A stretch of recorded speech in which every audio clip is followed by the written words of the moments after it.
Hello everyone, please subscribe my channel and press the bell icon for all notifications. Hello everyone, welcome to my YouTube channel Education Planet. I am Dr. J. A. Faruqi. I am also a medical practitioner. Today we will discuss about coronavirus. तो what is corona? Corona हर जगह आज ये फैला हुआ है कि corona क्या है, कोरोना ये वायरस क्या होते हैं। Virus is non living things, ये एक नॉन लिविंग थिंग्स होते हैं, इनमें कोई रेस्पिरेशन नहीं होता, कुछ भी नहीं होता। और ये वायरस नेकेड आई से आप नहीं देख सकते हैं, इनके साइज माइक्रॉन्स मिली माइक्रॉन्स में होते हैं, जो कि आप नेकेड आई से इनको नहीं देख सकते। कई तरह के वायरल डिजीजेज होती हैं, लेकिन इतना खतरनाक और इतना भयावह सिचुएशन आज तक किसी से शायद नहीं देखा था। चिकन पॉक्स या स्मॉल पॉक्स, छोटी माता या बड़ी माता जिसको कहते हैं आप लोग, वो भी एक वायरल डिजीज है, लेकिन वो अंडर कंट्रोल में है। ये कोरोना बहुत ही व्यापक रूप से पूरी दुनिया को आज परेशान किए हुए है, और इसका अभी ट्रीटमेंट भी नहीं है। अभी ये वायरस ही नया है, इसकी इन्वेंशन ही नहीं है, अभी ये खोज रहे नई वायरस है। जबकि कोरोना तो बहुत वायरस है, कोरोना की लगभग 200 स्पीसीज है, उसमें से ये एक कोरोना है जिसको नाम दिया गया नोवेल कोरोना वायरस। और इस वायरस को WHO ने एक नाम दिया है कोविड-19। कोविड क्यों दिया है? को मीन्स कोरोना, VI मतलब वायरस, और D means disease, corona virus disease. अब 90 क्यों दिया? तो 19 देने का था, ये इसकी इन्वेंशन जो हुई वो दिसंबर 2019 में हुई, इसलिए इसको कोविड-19 नाम दिया WHO ने। जो भी सारे देश इससे लड़ रहे हैं, सारे लोग परेशान हैं, पूरी दुनिया के लोग इससे परेशान हैं। कोरोना वायरल डिजीज में कुछ सिम्टोमेटिक ऐसे लक्षण दिखते हैं, जैसे मान लीजिए जाहिर तौर से जो कोरोना पहले से वायरस है वो एक इन्फ्लुएंजा लाइक सिम्टम क्रिएट करते हैं किसी भी मैन मेड में या किसी भी सजीव में। तो एक इन्फ्लुएंजा लाइक सिम्टम क्रिएट करते हैं जिसमें नाक बहना, स्नीजिंग, फीवर, कफ, कोल्ड, ये एक सिम्टम होता है। तो ये एक नॉर्मल इन्फ्लुएंजा है जो कि एक हफ्ते के अंदर ठीक हो जाता है। इसमें एंटीहिस्टामिनिक कुछ दवाएं, कुछ 1-2 दवाएं दे दी जाती हैं, जिसके बाद ये खुद ही ठीक हो जाता है। इसकी एक साइकिल होती है, लाइफ साइकिल, खत्म हो जाने के बाद फिर वायरल डिजीज वो खत्म हो जाती है। इसमें प्रिवेंशन यही करना होता है, देखते हैं आदमी की कोई सेकेंडरी इन्फेक्शन ना हो, इसके वजह से कोई बैक्टीरियल इन्फेक्शन ना हो, बाकी ये वायरल डिजीज जो है अपने आप ठीक हो जाता है। कोरोना में कुछ इस तरह का मामला बनता है कि ये काफी घातक है। पेशेंट अभी कोई इसका ट्रीटमेंट कुछ भी क्लियर नहीं है, WHO ने कुछ भी गाइडलाइन या टोटल अभी पूरी दुनिया लग रही है इसके बारे में, अभी तो खोज चल रही है। अमेरिका सुपर पावर देश, आज उसके हजार लोग मारे जा रहे हैं रोज। तो इसके बारे में कोई ट्रीटमेंट फॉलो नहीं है। तो बेटर तो ये है कि जब जिस चीज के बारे में हम ट्रीटमेंट नहीं थे तो उसका प्रिवेंशन ही सबसे बढ़िया दवा होती है। अभी कुछ दिनों पहले आप लोग सोशल मीडिया बहुत देखते होंगे कि एक चला था कि अरे ये तो कोई बहुत बड़ी चीज नहीं है, ये हमारे इंटर की किताब में है, बायोलॉजी की किताब में, इंटर के बायोलॉजी की किताब में, उसमें ये बहुत पहले दिया हुआ है, ये कोई बहुत बड़ी चीज नहीं है। दिया हुआ है बेशक, लेकिन वो ये चीज जो मैं पहले आपसे बताया कि वो कोरोना, ये नोवेल कोरोना नहीं था। वो कोरोना जो कि सिंपल सर्दी खांसी छींक जो कि आम सबको होती है, आजकल तो मौसम भी चल रहा था, उस कोरोना की बात थी, नोवेल कोरोना की बात नहीं थी। एक चीज आप क्लियर कर लीजिए कि ये नोवेल कोरोना है, और बुक में वो नोवेल कोरोना या कोविड-19 नहीं था। वो एक कोरोना था। कोरोना की लगभग मैं आपको पहले ही बता चुका हूं कि लगभग 200 स्पीसीज है, जिसमें ये सबसे खतरनाक ये। तो अब ये लोग फैला देते हैं कि भाई सोशल मीडिया पे चल दिया, बहुत लोगों ने शेयर किया फटाफट की, तो इसका कोरोना का नाम क्यों पड़ा, कोरोना इस वायरस को। तो ये देखिए, जो आप लोगों ने तो देखा नहीं होगा, लेकिन शायद हम लोगों तो इसे देख भी चुके। एक बार इंडिया में फुल सोलर इक्लिप्स था, पूर्ण सूर्य ग्रहण। तो सूर्य ग्रहण में जब पूर्ण सूर्य ग्रहण होता है, तो जब पृथ्वी और सूर्य के बीच में जो चंद्रमा आती है, जो पूर्ण रूप से जब सूरज को वो ढक लेती है, तो पूरा अंदर का हिस्सा जो होता है वो सूर्य का एक गोल आकार जिसमें वो काला हो जाता है, और किनारे किनारे किनारे किनारे लाइटिंग हो जाती है। एक सर्किल रिंग टाइप का एक स्ट्रक्चर होता है, चमकता हुआ स्ट्रक्चर, जिसको कोरोना बोलते हैं। सेम उसी टाइप का स्ट्रक्चर इस वायरस का भी होता है, इसीलिए इस वायरस का नाम उसी स्ट्रक्चर के हिसाब से उसको कोरोना टाइप का होता है, तो इसको कोरोना बोलते हैं। उसी की वजह से इसका भी नाम कोरोना पड़ा। अब देखिए, ट्रीटमेंट इसका कुछ है नहीं, आप कोई इलाज नहीं है, तो बेहतर है कि हम इसका प्रिवेंशन करें। प्रिवेंशन में कई जगह कई चीजें हैं, कई लोगों ने कुछ माना, कई लोगों ने नहीं माना। ये अभी तक इस प्रूफ नहीं हुआ है कि ये हवाओं से फैलता है। ये हमारे एम्स की भी रिपोर्ट ये थी, all India institute of medical sciences के जो डायरेक्टर थे उनकी भी रिपोर्ट थी कि ये हवाओं से नहीं फैलता है। अगर हवाओं से फैलता तो एक ही वार्ड में एक पेशेंट कोरोना का रहता है पॉजिटिव और एक सस्पेक्टेड रहता है, तो ये नहीं है कि वो दोनों में उसका है तो उसको भी हो जाता है। अगर हवाओं से होता तो एक जगह रहने वाले सबको हो जाता है। बेसिकली इसको यही माना जाता है कि ये छूने से, टच करने से, या आप बहुत नजदीक है तो जो कोरोना का पेशेंट है, अगर उसे खांसी है या छींक है, वो आपके 1 मीटर के अंदर है और वो छींकता है या खांसता है, तो उस वक्त वो हवा के कांटेक्ट में आप हवा जो अंदर लेते हैं, इनहेल करते हैं, उस कांटेक्ट में अगर वायरस होता है तो आपको अंदर चला जाएगा। ये इसका जाने का भी रास्ता बॉडी में ये नहीं है कि ये आपकी स्किन से चला जाएगा, आपके मुंह से जाएगा, आपके नाक से आ जाएगा। अभी कुछ रिपोर्टें ऐसी भी आई हैं जो उन्होंने ये भी कहा कि आंख के रास्ते से भी कोरोना इन्फेक्ट कर सकता है। तो हमें इस चीजों पे ज्यादा ख्याल करना है। ये जिसका जाने का रास्ता यही है, बस आप अपने स्किन से के चक्कर में आइए। अब एक चीज है कि इसके बचाव हम कैसे करें, तो एक सिंपल मेथड है, हाथ धुलिए, हर घंटे में हाथ धुलिए, मास्क जरूर लगाइए। खासकर आप अगर घर में हो तो घर में भी मास्क लगाइए। आप ये ना सोचिए कि मेरे घर में नहीं, अरे यहाँ नहीं है तो नहीं है, ये आप कोई भी ना सोचे, इसलिए कि ये खतरा हो सकता है। आप हर आदमी समझिए कि हाँ, हम कोरोना हो सकता है मेरे को, तो आप ये सोचिए कि मेरे से मेरे परिवार को ना हो, मेरे बच्चों को ना हो, मेरी माँ को ना हो, मेरे भाई को ना हो, मेरी बीवी को ना हो। ये हमारा फर्ज बनता है। जिसका भी है वो ये सोचे कि मुझे कोरोना है, वो उस तरह से अपने को प्रिकॉशन ले। हाथ आप धोते रहिए। एक मेथड जो मुझे समझ में आती है वो बहुत अच्छी है कि आदमी करता क्या है, आदमी कहता है कि हाथ छूने से तो हाथ से अंदर वायरस नहीं जाएगा, तो हाथ छूने पे, हाथ धोने पे क्या। एक्चुअली हमारा हाथ अक्सर कभी नाक में, कभी मुंह में, या ऐसे आंख पे, कभी गाल पे, कुछ भी हम लोग लगा लेते हैं। तो इसमें होता क्या है कि आप अगर राइट हैंडर हैं, आप दाहिने हाथ से हर काम करते हैं, तो आप एक आदत डालिए कि आप बाएं हाथ से वो काम करें। इसलिए कि आप दरवाजा खोलेंगे दाहिने हाथ से, किसी मिलेंगे तो दाहिने हाथ से, कोई चीज छुएंगे दाहिने हाथ से।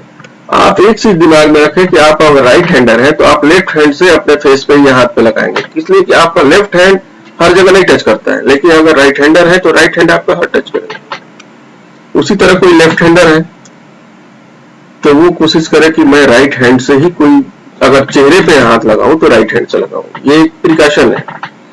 इससे ये होता है कि अगर हमारा हाथ इन्फेक्ट हो रहा है कहीं भी किसी चीज को छूने से, या सपोज दैट जो भी कुछ टच कर रहे हैं, कोई भी ऐसा मटेरियल है जहाँ पे हो सकता हो उसको मैं टच कर रहा हूँ, तो अगर हम दाहिने हाथ वाले हैं तो दाहिने हाथ को एक आदत बनाए कि हम चेहरे वोरे पे अगर हाथ लगाना है या लगाना है या नाक को लगाना है तो हम लेफ्ट हैंड को लगाए, इसलिए कि ये हाथ अक्सर या तो कहीं स्थिर रहता है, ये तो बहुत ज्यादा एक्टिव रहता नहीं है किसी का। अगर जो इसका है तो वो वाला इस वाले से करे, दाहिने वाले से। ये एक टेक्निक है, इसको आप यूज कीजिए, ये अच्छी टेक्निक है। बाकी जो सैनिटाइज करना, ग्लव्स लगाना, साफ सफाई, सैनिटाइजेशन भी बहुत लोग इसमें क्या करते हैं कि वो पेस्टिसाइड यानी कीटनाशक दवाओं की छिड़काव कर रहे हैं, इससे वायरस पे कोई असर नहीं होता है। वायरस और बैक्टीरिया दो अलग अलग चीजें हैं। वायरस को मारने के लिए एंटीवायरल बहुत कम चीजें हैं, फिर भी है, तो इसमें हाइपोक्लोराइड जो है उसका सोल्यूशन ही ज्यादा बेटर है कि आप उसी का सोल्यूशन अगर छिड़काव कहीं कराते हैं तो वो ही कारगर है, ना कि आप पेस्टिसाइड का फालतू में छिड़काव करें। उससे कुछ मैं समझता हूँ मेरे हिसाब से कि उससे कुछ होने वाला नहीं है, उससे वायरस पे कोई असर नहीं पड़ता है, उसका डिग्रेडेशन नहीं होता है। तो हमें ऐसी चीजें करनी, खान पान पे हमें बहुत ध्यान देना है, जंक फूड एकदम नहीं लेनी, हमें ऐसे फूड लेनी है जिसमें सिट्रस फूड लेनी है, जो जिसमें विटामिन सी ज्यादा हो मेनली। तो विटामिन सी लेने के लिए आप संतरा यूज कीजिए, नींबू यूज कर लीजिए, खट्टी चीजें यूज कीजिए, हरी मिर्च खाइए, इसको खाने में आप ऐड कीजिए अपने, और सादा खाना खाइए। सुबह सुबह आप एक्सरसाइज कीजिए, हल्की फुल्की, घर में ही रहिए लेकिन एक्सरसाइज कीजिए। इम्यूनिटी बढ़ानी है, इम्यूनिटी बढ़ाने के लिए अच्छे फलों को लीजिए, फल वगैरह लेते रहिए, ड्राई फ्रूट लीजिए, क्योंकि अगर इम्यूनिटी आपकी स्ट्रांग है, बॉडी का अगर आपका पहरेदार मजबूत है, आपका अपना सैनिक बॉडी का, तो आपको कोई रोग, कोई भी कोरोना आएगी और टच करके चली जाएगी कि नहीं मेरे बस का नहीं। सबसे बड़ी चीज आप अपनी इम्यूनिटी स्ट्रांग कीजिए। आपको एक चीज बता दूं कि यूपी और बिहार में कम केसेस हैं और प्रदेशों की अपेक्षा।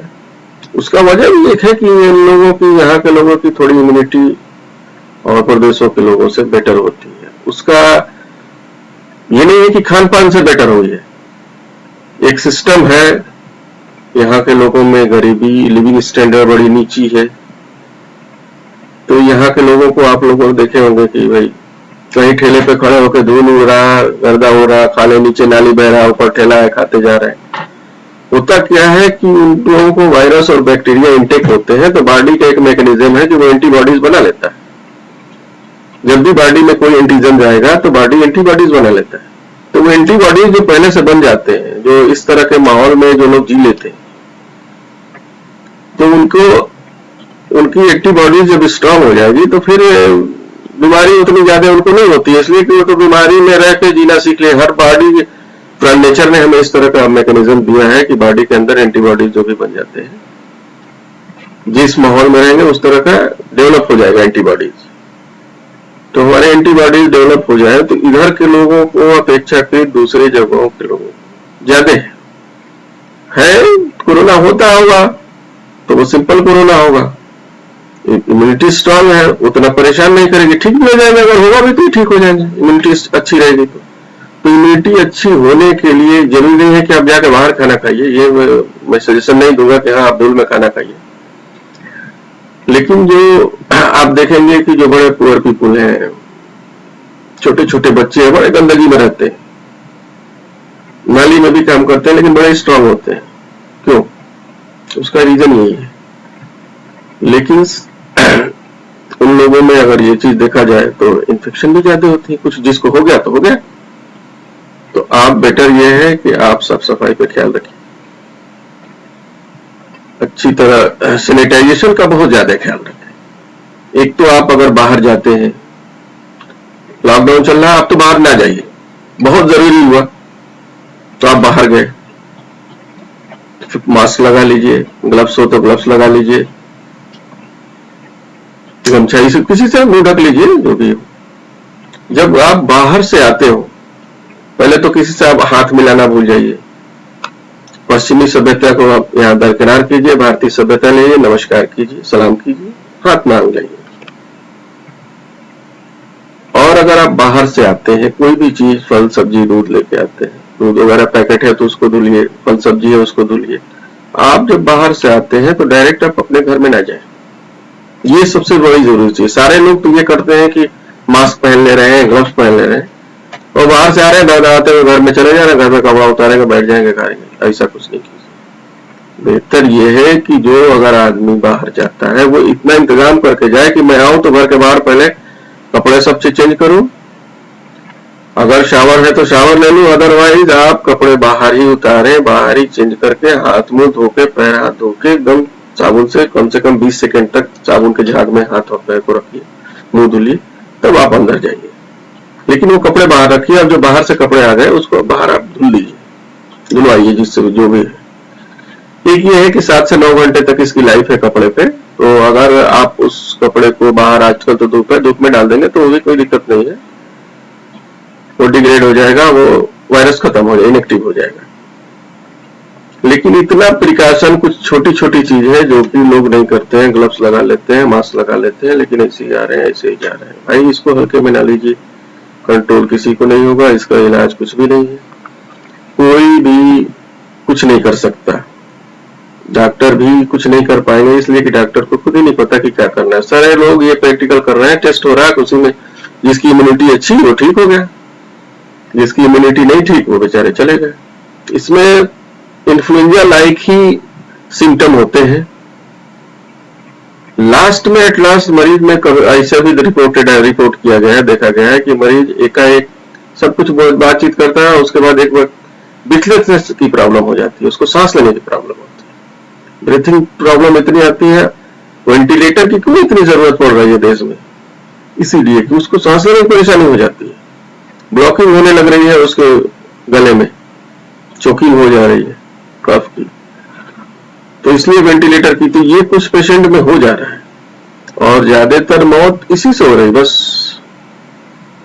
सांस लेने में दिक्कत आई, ब्रीथिंग प्रॉब्लम आई, और बातचीत करते ठीक लग रहा कि वो ठीक हो जाएगा, तब तक पता चला ही है कि यार तो कुछ नहीं हम कर पा रहे हैं, वेंटिलेटर पे होते हुए हम कुछ नहीं कर पा रहे हैं, हमारे लंग्स हार्ड हो जा रहे हैं। ये तो कुछ रिपोर्टें आई हैं जिसमें पोस्टमार्टम के बाद लोग बता रहे हैं इस तरह की बात आई है। अभी तो इस पे बहुत रिसर्च बाकी है, कोई अभी तो वैक्सीन हो रही है, इतनी जल्दी वैक्सीन आ नहीं पाती है, बहुत जल्दीबाजी होगी तभी 6 महीने लगेगा वैक्सीन आने में। उसकी टेस्टिंग होती है, फिर उसका देखा जाता है कि क्या उसमें एक्शन है, क्या रिएक्शन है, क्या हो रहा है, 1 महीने में क्या हो रहा है, क्या क्या चीजें हैं, कितनी डोज पे क्या होती है, इसकी लंबी प्रोसेस है। वो सारी चीजें करने के बाद ही कोई चीज प्रूव करेगी। ऐसा ना हो कि आज हम आपको वैक्सीन दे देते 2 साल के बाद उसका कोई ऐसा इफेक्ट आ जाए जिससे कि वो खराब हो। तो ये सारी चीजें, जो भी कोई नई दवा या नया वैक्सीन आती है तो उसकी एक प्रोसीजर है, उस प्रोसीजर करने के सारे फॉलो करने के बाद ही मार्केट में कोई भी नई वैक्सीन आएगी। लेकिन फिर भी पूरी दुनिया लगी है, बहुत जल्दी कुछ ना कुछ अच्छा हम लोग को सुनने को मिलेगा। उससे पहले हम लोग लॉकडाउन का पालन करें।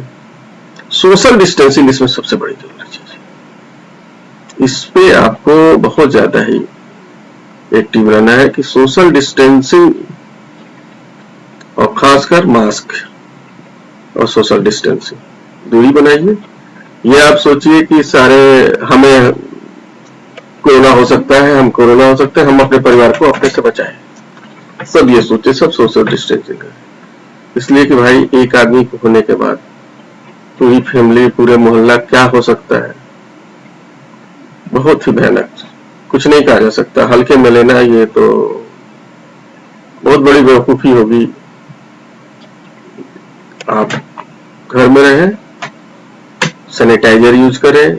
सैनिटाइजर के चक्कर में भी बहुत ज्यादा आप ना पाए। अगर आपको सैनिटाइजर ना मिले, बड़े आजकल महंगे महंगे सैनिटाइजर मिल रहे, मास्क ना मिले, गमछा लगा लीजिए, घर का बनाया हुआ मास्क लगा लीजिए, ट्रिपल लेयर बना लीजिए, आसान चीज है। सैनिटाइजर कुछ नहीं मिल रहा, आप साबुन से हाथ धुलिए। वो नहीं मिल रहा, आप नीम की पत्ती को उबाल लीजिए, उसका पानी, उसमें थोड़ा कपूर डाल दीजिए, फिटकरी डाल दीजिए, उसका पानी को आप छान के रख लीजिए, सबसे अच्छा सैनिटाइजर है। हमारे पास तो प्रकृति ने बहुत कुछ दिया है, हम वो भी कर सकते हैं, लेकिन हमें करना पड़ेगा। अब हम इस गफलत में रह के अरे नहीं होगा, इधर नहीं है या उधर नहीं है, कुछ नहीं होगा, ऊपर वाला करे कि ना हो, लेकिन हो जाएगा तो फिर कोई नहीं बचा सकता, हम नहीं बचा सकते, कोई नहीं बचा सकता। हम खुद नहीं पता कि हम बचेंगे कि नहीं दूसरे को बचाने की बात है। तो मैं समझता हूं कि अब इतना काफी है, इतनी बातें एक अवेयरनेस के लिए, इस चीज को आप फॉलो करो। और thanks for watching for my YouTube channel. अगर मेरी चैनल अगर ये अच्छा लगा आपको तो लाइक कर दीजिएगा, और अच्छा लगे तो आप सब्सक्राइब कर लीजिएगा, बेल आइकन आएगा, बेल आइकन आप दबा दीजिएगा। और जो भी अगर आप कोई इसमें कोई चीज ऐसी लगे या आपका कमेंट में आपको कुछ इसका सुझाव हो, अच्छा या बुरा जो भी सुझाव हो, तो मैं चाहूंगा कि आप जरूर इस पे सुझाव दें हमको, कि आगे जो भी वीडियो बने तो उसमें उस सुझाव को देखते हुए उसमें जो भी बेहतर बदलाव हो, बदलाव किया जा सके। Thank you very much.